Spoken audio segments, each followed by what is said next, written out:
I received the divorce papers via internal hospital email during a triple bypass surgery. 15 years of marriage dissolved in a PDF attachment with the subject line, "Moving Forward." I'm Dr. Robert Mitchell, 45, Chief of Trauma Surgery at Westlake Memorial. My wife Alice had chosen to end things while I was elbow deep in someone else's chest cavity. After stabilizing the patient, I locked myself in my office, read the document twice, deleted the email, and walked straight into my afternoon rounds. Not a word to anyone. My resident, Dr. Parker, noticed something was off. "Everything okay, Dr. Mitchell?" she asked as we checked on post-ops. "Fine," I replied. "Just a complex case." She nodded and continued presenting patient vitals. Medical professionals understand when not to press further. Truth is, I wasn't blindsided. 6 months earlier, the warning signs had appeared. Subtle at first, then increasingly obvious. Alice stopped asking about my cases, began working late at her dental practice, started attending fitness classes that somehow never left her sweating. New wardrobe, new professional contacts. I never met. Passwords changed on her devices. I didn't confront her or secretly check her messages. That's not my diagnostic approach, but as any good surgeon knows, you prepare for complications before they arise. I quietly secured our important documents in a safety deposit box across town: birth certificates, property deeds, medical licenses. I transferred my grandfather's vintage watch collection and my mother's jewelry to the same location. I also opened a separate account at a different bank and began routing a portion of my income there. Not enough to raise suspicions, but sufficient to maintain financial stability if the situation deteriorated. The night before a week-long medical conference, Alice hugged me at departure, with the clinical detachment of someone saying goodbye to a casual acquaintance. Her eyes remained dry, her smile perfunctory. I should have called the code right then.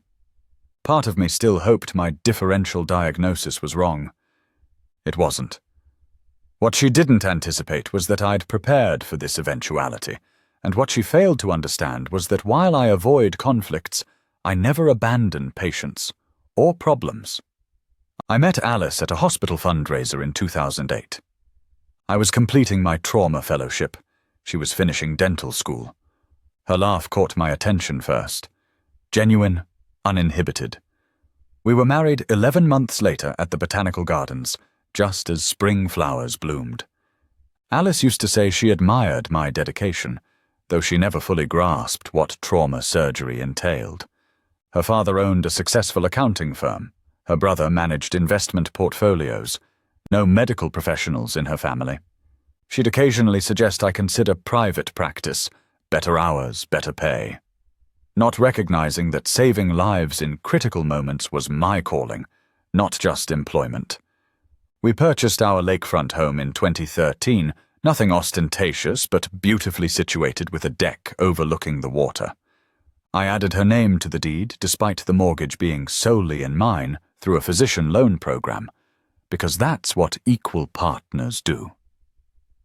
My father passed away shortly after our wedding, sudden stroke while hiking. My mother followed 3 years later, pancreatic cancer, despite early detection.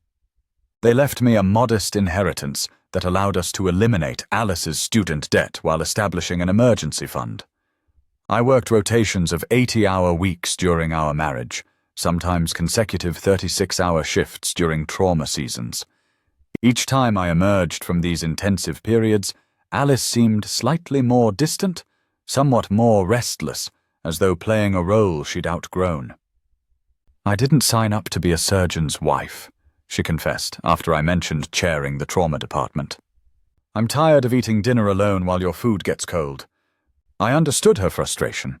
I did. But the emergency department was where my skills made the most difference. I had the highest survival rate for critical traumas in the state. People lived because I was there when they needed me. In 2020, subtle changes accelerated. Alice began expressing irritation when I called during her networking events. Started mentioning how her colleague Jennifer had divorced her husband and was finally living authentically, made comments about our fundamentally different priorities. I suggested counseling. She insisted we were simply adjusting to new rhythms. Then came unexplained absences, weekend dental conferences I couldn't verify, text messages that made her smile in ways I hadn't seen directed at me in years. I should have ordered more tests, but confrontation has never been my approach. Instead, I observed and prepared quietly, trusting my clinical instincts that something systemic was failing. In medicine, you learn to trust patterns of symptoms. 2 days after receiving the divorce email, I was reviewing patient charts when my phone alerted me to a significant withdrawal from our joint account. $12,000 transferred to an unknown destination.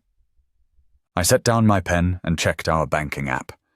The joint savings we'd accumulated over years, nearly £60,000, had been reduced to £314. £58. Dr. Thompson, the cardiologist working beside me, glanced over. Bad news. I locked my phone. Just a billing issue. That night, I called our bank from my office.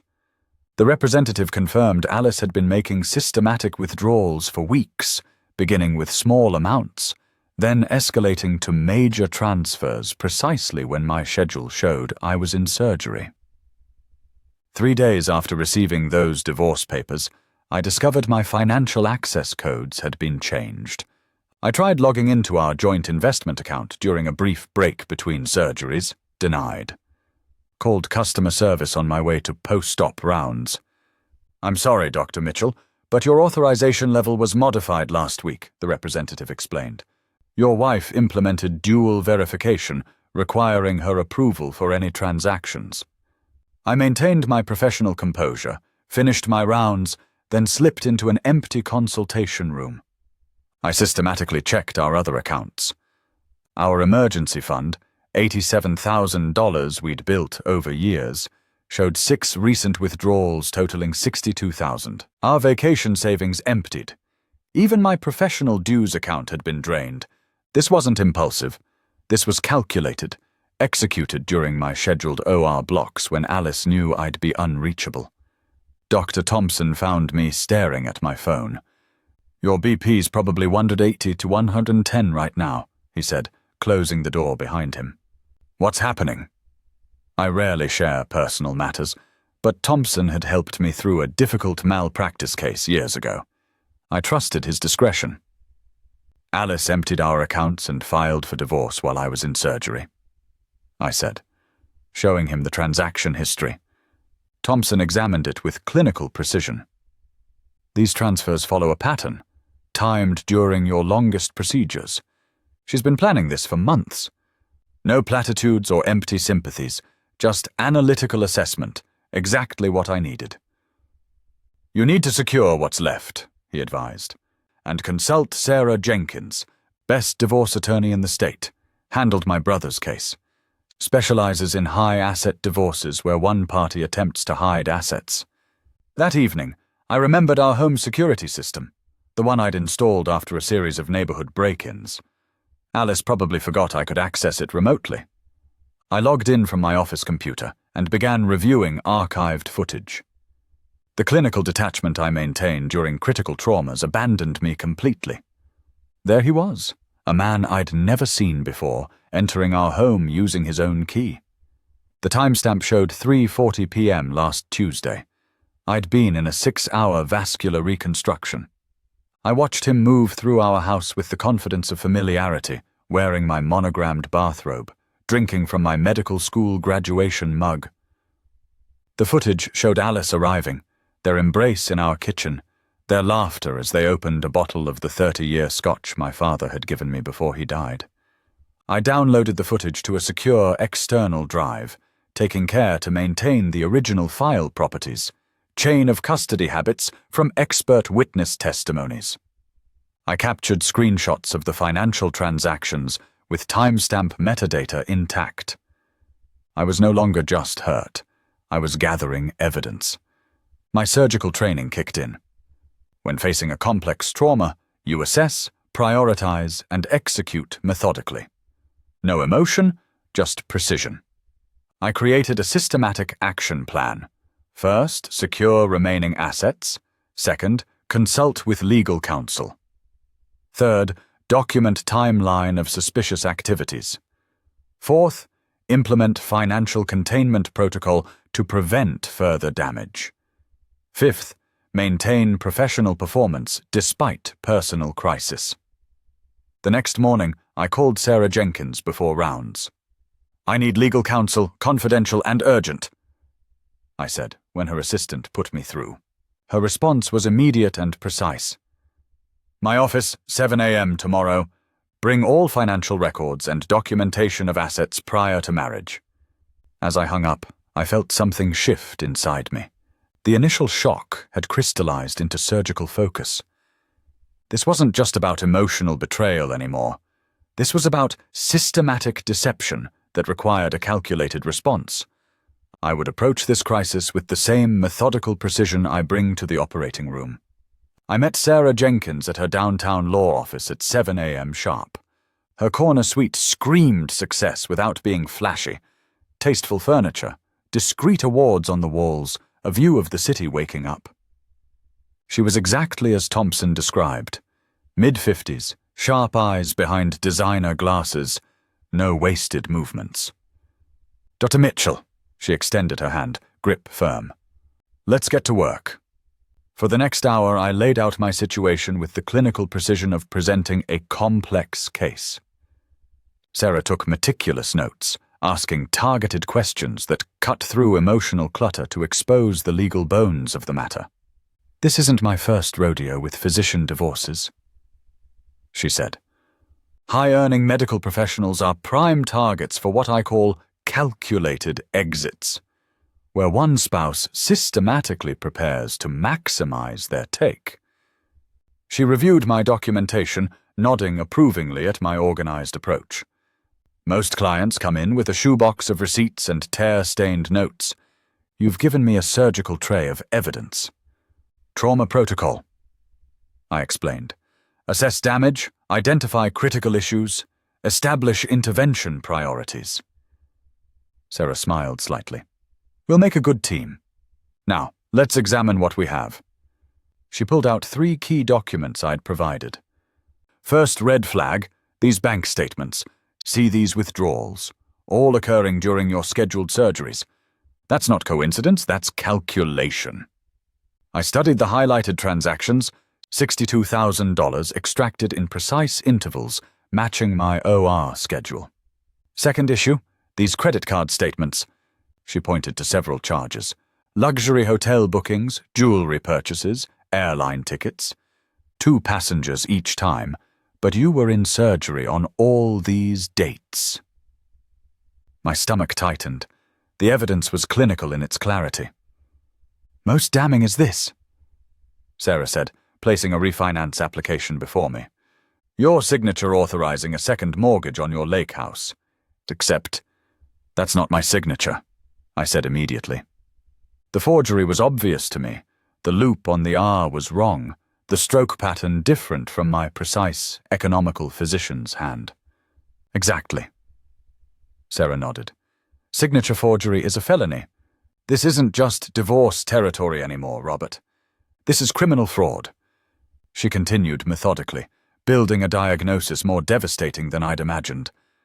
"Your wife didn't just want out of the marriage. Based on these documents, she's been planning this for at least 7 months, possibly longer." I forced myself to analyze the evidence like a complex pathology report. "What's our next step?" "We file for emergency injunctive relief to freeze remaining assets. We submit formal fraud complaints to the banks and mortgage company. And we prepare for war," Sarah said. "But first, I need to tell you something concerning." She pulled up a file on her computer. "I ran background checks on Alice and this man from your security footage. His name is Michael Donahue. He's not just some random affair." My pulse quickened as Sarah continued. "Donahue has a pattern. He's been involved in 3 divorce cases I could find, all involving medical professionals, all following of some scheme?" The concept seemed impossible. "I'm saying Donahue targets doctors' spouses. He's a con man who specializes in divorcing high-income medical professionals, and Alice may be either his accomplice or his victim. Either way, we're dealing with something more sophisticated than a simple affair. That afternoon, Sarah and I met with Ben Holloway at First National Bank. As the fraud investigation manager, his office was functionally sterile. No personal photos, just certificates and policy manuals. "Dr. Mitchell, these transactions are deeply concerning," Holloway said, reviewing my documentation.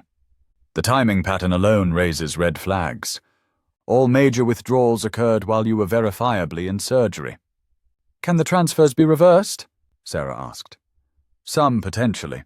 The most recent ones haven't fully cleared. We've already flagged the accounts and frozen what remains." He pushed a form across his desk. "This is a formal fraud report.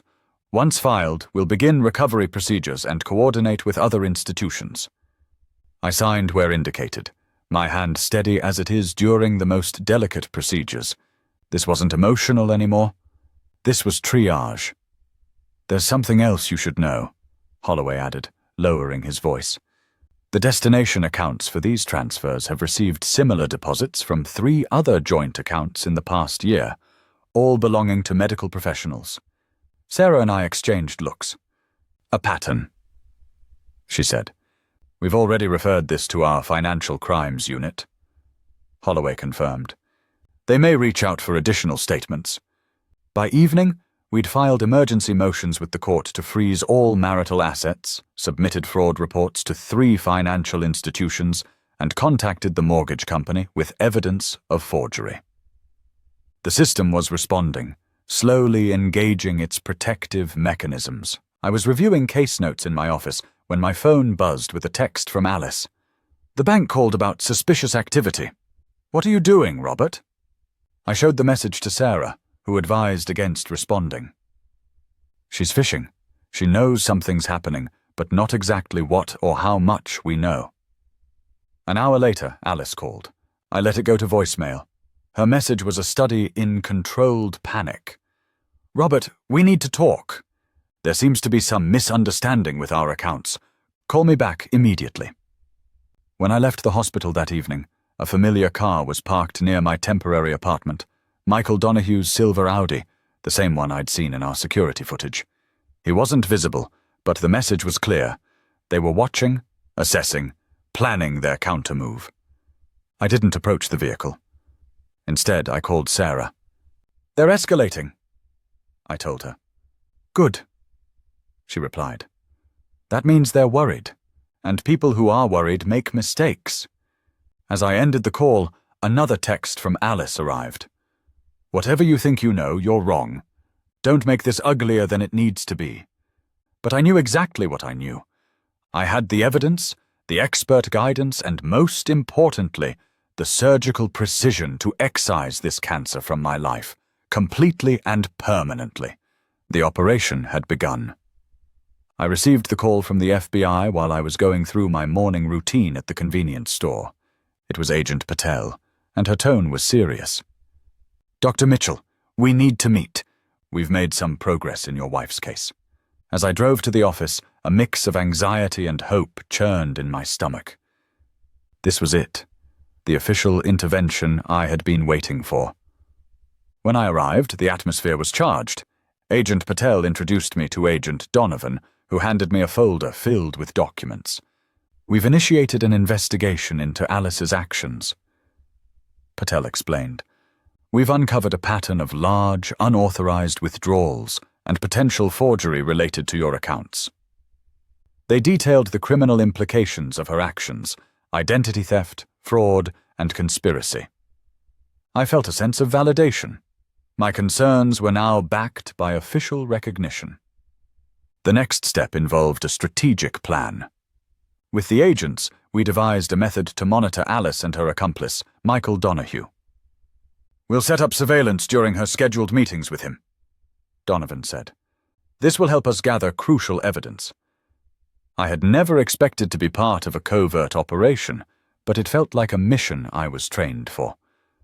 We laid out the details meticulously, ensuring everything was legal. I planned to position myself in a nearby cafe, where I could overhear their conversations without drawing attention. The day of the operation arrived. I took a seat with a clear view of the entrance. My heart raced as I spotted Alice and Donahue walking in together. They laughed, completely unaware of the trap that was closing in on them. As I discreetly recorded their conversation, I felt a mixture of dread and anticipation. "You need to finalize the sale soon," Donahue urged. "The longer this drags on, the more risk we take." I leaned in, heart pounding. This was the evidence we needed.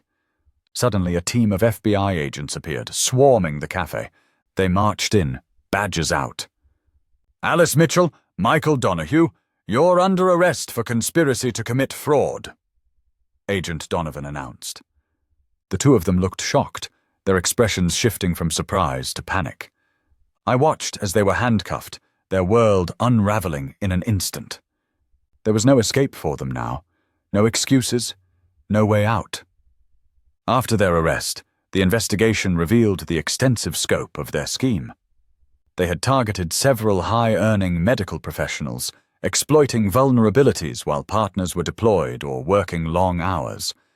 Alice's greed had led her to forge documents, manipulate finances, and conspire with Donahue in a calculated effort to siphon off our assets. The sheer scale of it was staggering. I couldn't help but feel a pang of sadness amidst my relief. This was not just betrayal, but a calculated operation that had harmed many. The legal repercussions came swiftly. Both Alice and Donahue faced multiple charges, including fraud and conspiracy. In court, the evidence was irrefutable. The judge listened intently, and the prosecution laid out the facts with precision. I felt a sense of justice as the gavel banged. Alice was sentenced to 5 years in prison, a stark contrast to the life she had planned with my money.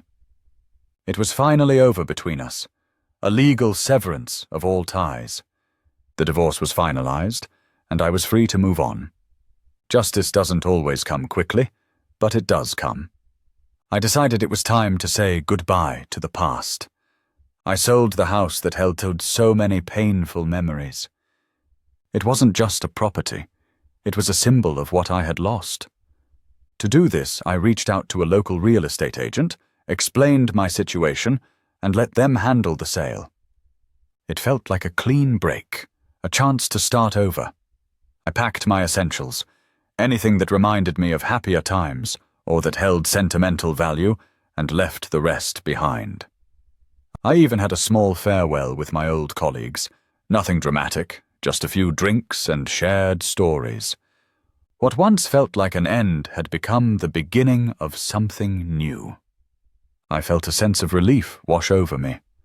I was reclaiming my life. I moved to a small town outside of Missoula, Montana. It was peaceful, surrounded by nature, a stark contrast to the chaos of my past. I bought a cozy cabin with 2 bedrooms and 10 acres of land, a creek running behind it.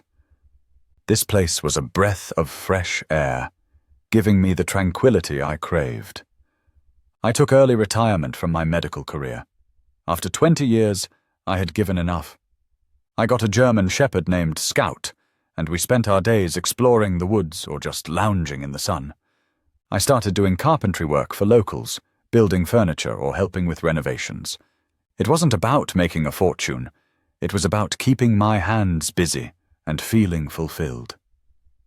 This new life had a rhythm that felt right. Early mornings with coffee on the deck, afternoons spent crafting, and evenings under the stars. Those initial challenges of adapting soon transformed into joy and satisfaction.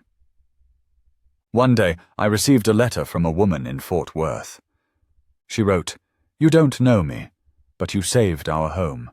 Thank you for fighting back when it would have been easier to walk away." That hit me hard. It reminded me that my ordeal had value beyond my personal pain. It felt good to know I had made a difference. Her words resonated deeply, and I reflected on how my experience could help others. I no longer saw my past merely as a source of hurt, but as a catalyst for growth. As for Alice, I heard she was struggling to rebuild her life and had moved back to Oregon. I didn't feel anger or resentment. That part of my life was behind me. She had made choices that led her down a difficult path, and while it had impacted me, I was no longer attached to that pain. What once seemed like betrayal had become liberation. I grew from this experience, finding new strength and clarity in my life. Some things can't be stolen or forged or betrayed, like the life you build for yourself. I was finding my way forward, one quiet day at a time, building something new.